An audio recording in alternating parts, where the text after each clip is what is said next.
Let's talk about FHA loans today. So what is an FHA loan? What are the pros? What are the cons? How does it compare to a conventional loan? So FHA is not a lender in and of itself, despite what some people think. It's a traditional loan that's guaranteed by the government. So it stands for Federal Housing Administration. And basically they're just charging some extra fees, and that money goes into a pool. If a home ever goes into foreclosure, that money is there to protect the lender. So what are the advantages of FHA? One of the primary advantages is a lower down payment. So you only need 3.5% down on an FHA loan. This can be used for a condo, a single family home, even a multifamily up to a fourplex if you live in the property. So that's a big advantage where normally you would need more down payment on a conventional loan. They're also very flexible on where that money can come from. So it can be your own money, it can be retirement funds, even money from family. So very flexible on where it can come from. There are also grants and down payment assistance programs available to use in conjunction with FHA. So you can even turn it into a zero down loan where you either have a grant or maybe a second mortgage to cover that 3.5%. So lots of advantages with low down payment. The other big advantage is it's a lot lower credit requirements versus conventional. So we can go down to as low as a 580 credit and still get you qualified. They're also more flexible on not hitting you so hard with those lower credit scores. So on a conventional loan, for example, every 20 points that your score is lower than, say 760, you're going to get a premium on the interest rate. Whereas with FHA, they're very flexible. You can go clear down to 660 in generally and have the same rate as if you had a 760 credit score. There are some adjustments the lower you go, but it's not nearly as bad as a conventional loan would be, okay?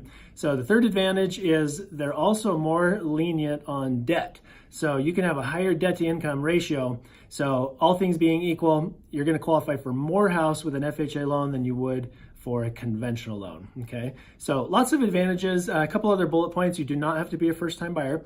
That's a misconception. And there are no income limits. Now on the zero down, there are some income limits, but on a traditional FHA loan, no income limits. So anybody can get an FHA loan basically.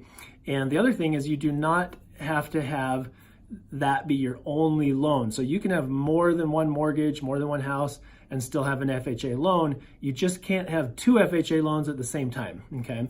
So it can also be used for a rental property if it's your departing residence. So let's say you buy a house, FHA, you live there for at least 1 year. Now you can leave that house, buy another one, and keep that underlying loan, for the life of it, okay? So lots of advantages for FHA. So what are the downsides? What are the cons? Primarily, the biggest disadvantage is the mortgage insurance. So it's a lot more expensive than a conventional. There's two parts of the mortgage insurance as well. There's an upfront mortgage insurance premium, which is 1.75% of the loan amount. Now, you don't have to pay this upfront, but it gets added to the back of the loan, okay? And the second part is a monthly mortgage insurance premium. So this is generally, depending how much you put down, it's usually 0.8 or 0.85% annually that you're paying in mortgage insurance.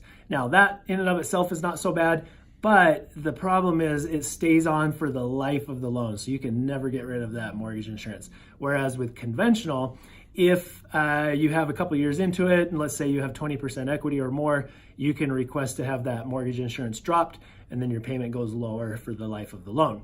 So those are the two primary disadvantages. Basically just a little more expensive with that mortgage insurance, but lots of advantages with FHA. So as a wrap up, lower credit, lower down payment, you'll qualify for more, but you're gonna pay a little bit for that convenience. So let me know if you have additional questions, and hopefully that answers some questions, and hope you all have a great day. Thanks, bye-bye.